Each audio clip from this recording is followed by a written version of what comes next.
হ্যাঁ, আসসালামু আলাইকুম বন্ধুরা। এই যে আমি এখন আমারে পাবনা গুঁড়ো মাছ চরচড়ি করে যে চরচড়ি করবো। কাকচি মাছ কুটি নেব, আলু দিয়ে পটল দিয়ে চরচড়ি করবো। এই যে কাকচি মাছ কুটা হয়ে গেছে, ধোয়া হয়ে গেছে। এখন হলো আলু দিয়ে পটল দিয়ে এই যে পটল কাটতেছি কুচি কুচি করে। পটল কাইটে সাইডে ধুয়ে নেবেন।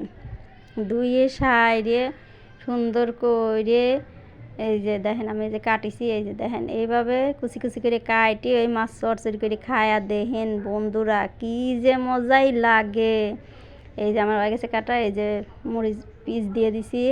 এখন মরিচ দিয়ে দেব, মরিচ দিয়ে যে কয়টা জিরে দিয়ে দেব, জিরে দিয়ে যে হলদির গুঁড়ে দেব, এই যে সজের গুঁড়ে দেব, দিয়ে যে লবণ দেব, লবণ দিয়ে ভালো করে বন্ধুরা সুন্দর করে মাখাইবেন।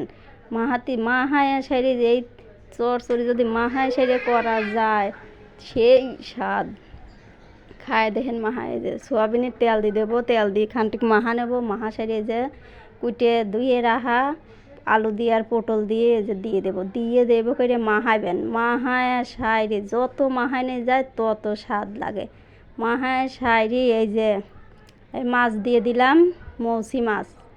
আমার এই পাবনায় এইভাবে চরচড়ি করে খায় বন্ধুরা। আপনারা যদি এইভাবে চরচড়ি করে খায়া দেখেন কি যে স্বাদই লাগে।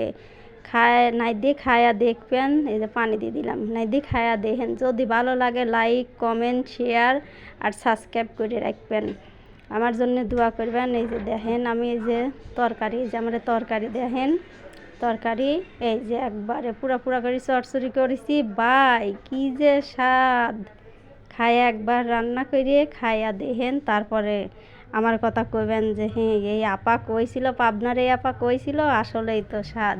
আপনারা তো চরচড়ি করেন না, আপনারা তো ছোটো মাছও জল নাই দেখান, আর আমার ঘরে পাবনা তো নেবে চরচড়ি করে খায় দেখেন কি স্বাদ লাগে।